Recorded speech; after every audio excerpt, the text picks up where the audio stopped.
It's Monday, January 5th, 2009. I'm Dan Cash, and this is 590 KZO News on the Web.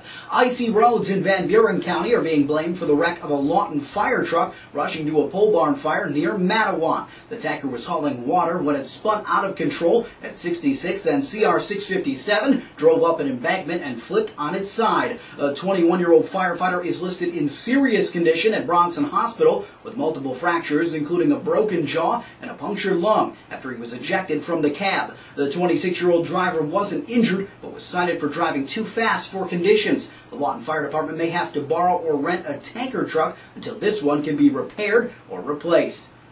44 Michigan House representatives are now joining the ranks of the unemployed. The AP reports that relatively few of them have found new gigs, and their job hunting will be tougher because of the state's 9.6% unemployment rate. Richland's Lawrence Wanke probably doesn't have to worry. He was self-employed at his bedding plant business before he went into office. Portage's Jack Hogendijk ran for the U.S. Senate, and since his defeat to Carl Levin, has been campaigning to become Michigan State Party chair.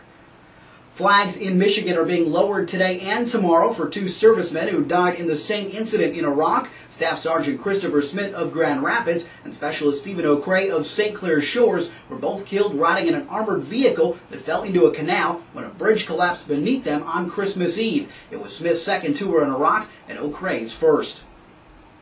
General Motors will begin concession talks this week in order to comply with federal guidelines attached to the bridge loan the company received last week. GM officials will be seeking a reduction in costs from the United Auto Workers Union, bondholders, and will discuss eliminating dealerships. The automaker has a deadline of February 17th to prove the lawmakers the company can remain viable into the future. If the company cannot get the concessions it needs, GM may be forced into bankruptcy. And that's the latest from the 590 KZO Newsroom. I'm Dan Cash.